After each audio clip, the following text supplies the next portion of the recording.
Welcome to our channel Moody Pahadi. हमारे channel Moody पहाड़ी में आपका स्वागत है।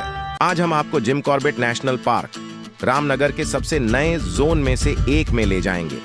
आपने ढिकाला, बिरजानी, ढेला जोन के बारे में तो सुना ही होगा, लेकिन क्या आप इस जोन का अनुमान लगा सकते हैं? यह रामनगर से 26 किलोमीटर दूर है। जी हाँ, यह फाटो जोन है। फाटो जोन उन प्रसिद्ध क्षेत्रों में से एक है जहां प्राकृतिक दुनिया का स्नेह और प्रकृति की संतोषजनक अनुभूति सच्ची अनुभूति प्रदान करती है। बाघ और हाथी इस क्षेत्र में पाए जाने वाले प्रमुख जानवर हैं। फाटो क्षेत्र विशिष्ट रूप से आश्चर्यजनक है और यहाँ होना आनंद और आकर्षण का एक अलग स्तर है। ये एक उच्च गुणवत्ता वाला पर्यटन क्षेत्र है और पर्यटक यहाँ अपनी भ्रमण संबंधी इच्छाओं को पूरा करना पसंद करते हैं। मोहन नगर मालधन में फाटो प्रवेश द्वार से होते हुए फाटो जोन में जीप सफारी की जा सकती है। हमने न केवल सफारी की बल्कि जंगल के मध्य में रात्रि विश्राम भी किया। हाँ, जंगल की शांति और प्राकृतिक सुंदरता के बीच पूर्ण अंधकार में एक रात लगभग 1 घंटे तक वाहन में जंगल के अंदर चलने के बाद हम अपने जंगल प्रवास पर पहुंचे। वर्तमान में जंगल में 2 कॉटेज हैं, 4 और बन रहे हैं। वन विभाग के अनुसार जल्द ही चालू हो जाएंगे। एक ट्री हाउस है जिसे मैं आपको अंदर से दिखाऊंगा। जैसा कि वन विभाग के लोगों ने बताया कि एक और ट्री हाउस की योजना बनाई गई है, जिसका स्थान बहुत महत्वपूर्ण होने वाला है क्योंकि यह जलाशय को देखता हुआ होगा और कोई भी जानवर पानी पीने के लिए आएगा तो उसको 24 घंटों में कभी भी देखा जा सकता है। प्रवेश द्वार सहित पूरा क्षेत्र बिजली की बाढ़ से सुरक्षित है, जिस पर जानवरों को इस क्षेत्र से दूर रखने के लिए हमेशा धीमी विद्युत धारा चालू रहती है। बिजली का एकमात्र स्रोत सौर पैनल है। हम उत्साहित और थोड़ा भयभीत भी थे। जानवरों से एकमात्र सुरक्षा बिजली के तार की बाढ़ थी, जिसमें जानवरों को दूर रखने के लिए कम करंट प्रवाहित होता था। लेकिन वन रक्षकों की कुछ बातों ने हमें अतिरिक्त सतर्क कर दिया था। आखिरकार यह असली जंगल के बीच में एक रात का प्रवास था। 2 महत्वपूर्ण बातें जो हमने सीखी, क्योंकि उत्साह या उत्सुकता के कारण हम जंगल या किसी जानवर को देखने के लिए बिजली की बाढ़ के बहुत करीब जा रहे थे। बाढ़ के बाहर और अंदर सब जंगल था, लेकिन अंतर केवल इतना था कि अंदर हमारा घर था और बाहर जंगली जानवरों का। लेकिन सच तो यह था कि यह पूरा स्थान उनका था और हम उनके क्षेत्र में थे। तथ्य 1, यह काफी तर्कसंगत था कि हम ऐसे समय में पहुंच गए थे जब पिछले 4-5 दिनों से कोहरा बहुत घना था और सूरज दिन के केवल कुछ घंटों के लिए ही निकलता था। और चूंकि जंगल में प्रकाश का स्रोत केवल सौर था, इसलिए चार्जिंग 100% नहीं थी और इसके अलावा बिजली का उपयोग जीवित उद्देश्यों के लिए भी किया जा रहा था, इसलिए बाढ़ में करंट कमजोर था। थोड़ा डरावना है, लेकिन आम तौर पर अतीत में भी कोई जानवर बाढ़ के अंदर नहीं आया था। यह सोचकर हम थोड़ा निश्चिंत हो गए। दूसरा तथ्य तो और भी भयावह था। यह हाथियों के बारे में था, क्योंकि हमें बताया गया था कि हाथी बाघ से भी अधिक खतरनाक जानवर है। यदि हाथी घुस जाए तो वह घर की दीवारों को आसानी से तोड़ सकता है, भले ही वे ईंट और सीमेंट से बनी हों। दूसरा, हाथी अधिक चतुर है। अतीत में बिजली की बाढ़ को पार करने के लिए वे जो करते आए हैं कि वे पहले बाढ़ पर एक पेड़ गिराते हैं, बाढ़ नष्ट हो जाती है और विद्युत प्रवाह की निरंतरता टूट जाती है और फिर वे आसानी से पार कर जाते हैं। अब रात को सोना थोड़ा मुश्किल हो गया था। यहाँ आपके मोबाइल पर किसी भी नेटवर्क का सिग्नल नहीं आता है।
सकते थे। गाइस अब हम जा रहे हैं ट्री हाउस पे। हाँ, ये नमन चढ़ेगा, पर चढ़ो Naman. Tree house, this is the tree house. और ये हम सीढ़ियाँ चल गए ट्री हाउस पे।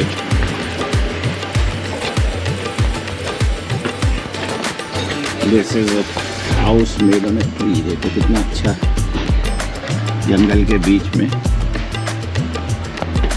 Tree house.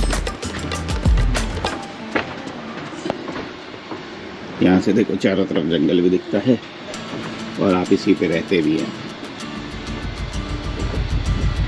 गुड।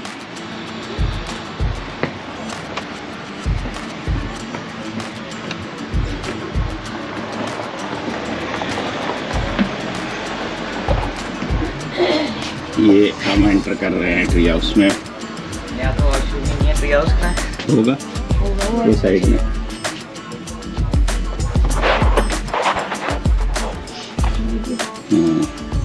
जल्दी जल्दी, कैसे पता? यहाँ से दिख रहा है।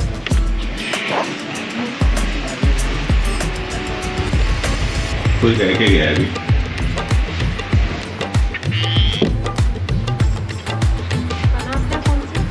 मेंटेन नहीं हुआ, इतना बनाया बहुत अच्छा। ये देखो, ये पूरा जंगल और ये नमन शूट कर रहा है। ये पूरा ऊपर से घना जंगल दिखेगा आपको। This is the experience of a tree house.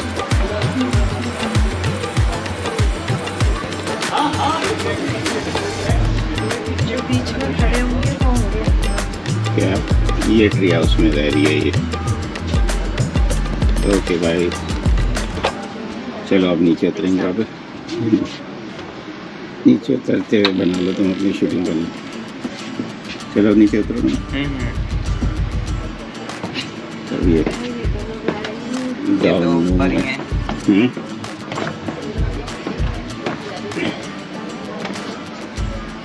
ये down movement of tree house हम उतर रहे। ये देखिए कितना बड़ा पेड़ है जिस पे ये बना है। पीपल का पेड़ है शायद। किसका? ये पीपल का पेड़ ही तो है बगल में। हाँ नीचे तक लगा पूरा। हाँ। और अगर आप देखें तो ये उधर सामने सारी फेंसिंग लगी हुई है जिस पर हल्का इलेक्ट्रिक करंट चलता है ताकि जानवर अंदर ना आ सके, प्रोटेक्शन के लिए। बट हाथी खा सकता है।